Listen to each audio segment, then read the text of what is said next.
When you think of Japanese food, what comes to mind? Sushi, natto, miso soup. Sounds healthy, right?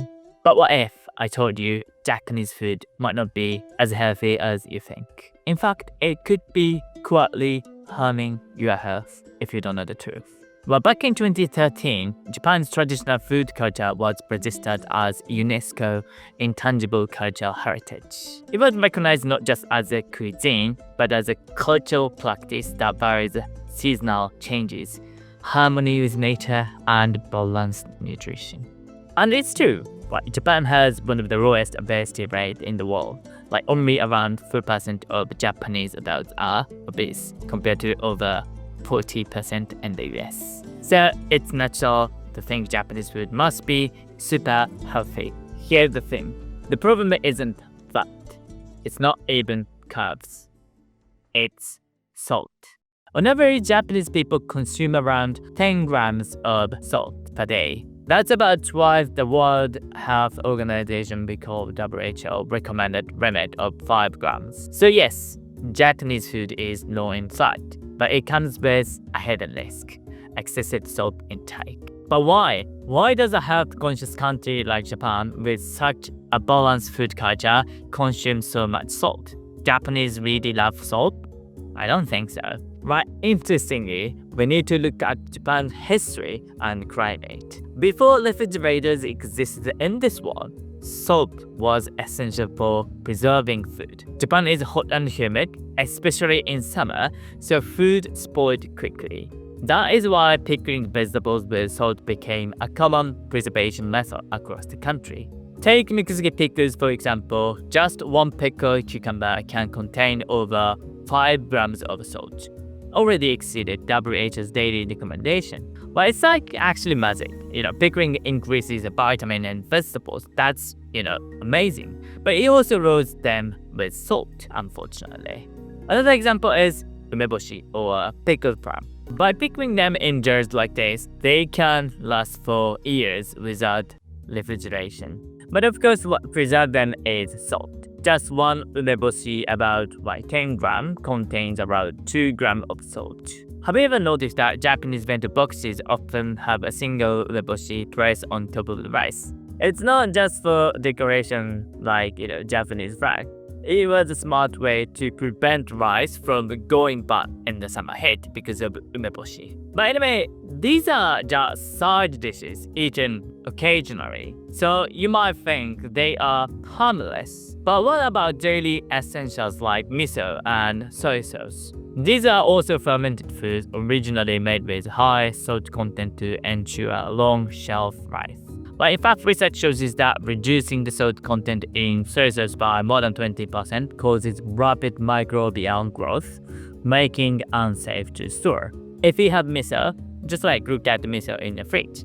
The expire date is probably 6 to 12 months. Yes, it's fermented, but even so, this long shelf life is thanks to its high salt content. So anyway, over centuries, salt's role in preservation became deeply rooted in Japan or Japanese food culture. So today, salty dishes have become the normal taste in Japan.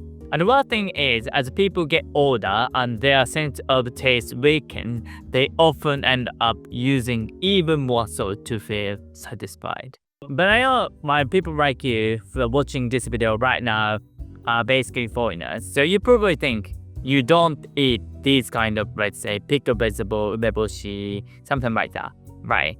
But what if you have ramen or sushi and you are not off the hook? Take ramen for example.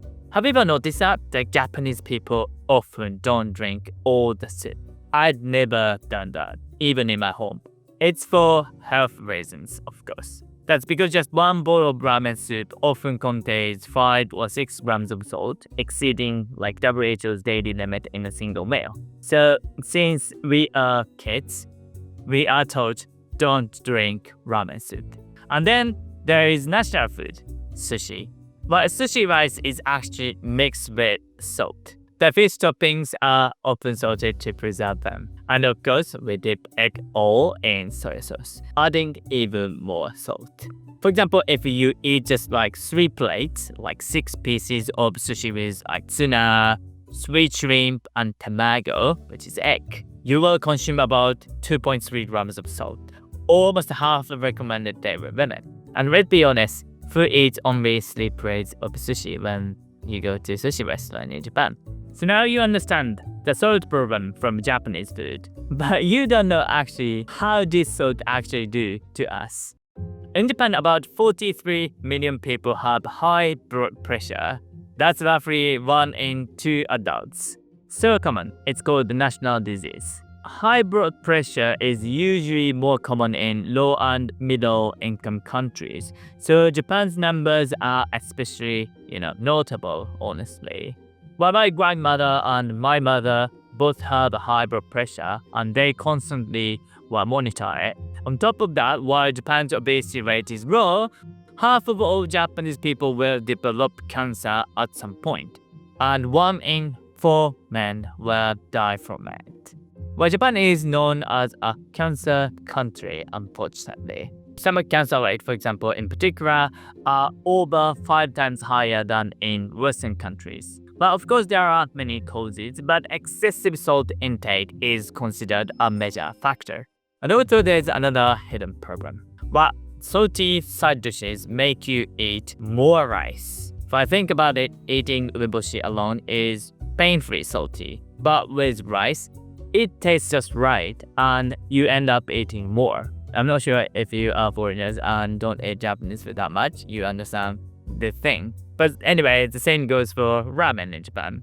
It's common to order ramen with a side of rice. The saltiness of the broth makes the rice taste even better. It's almost like eating pasta and ramen together in one meal. Unthinkable in many countries, right?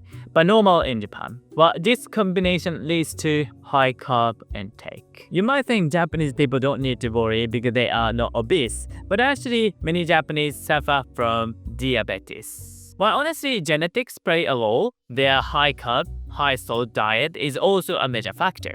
Overall, what I want to say here isn't don't eat Japanese food because it's unhealthy. Well, Japanese food overall is very healthy and balanced. But the image of it being super healthy often overshadows lesser known facts like its high salt and carb content. While being aware of these hidden risks can actually help us enjoy Japanese food in a healthier way in the long run. And if you are wondering why are Japanese people so slim despite eating so many carbs, ramen, sushi, I explained that in this video right here, so be sure to check it out. Alright, so thanks so much for watching. Enjoy eating Japanese food. See you soon. Bye.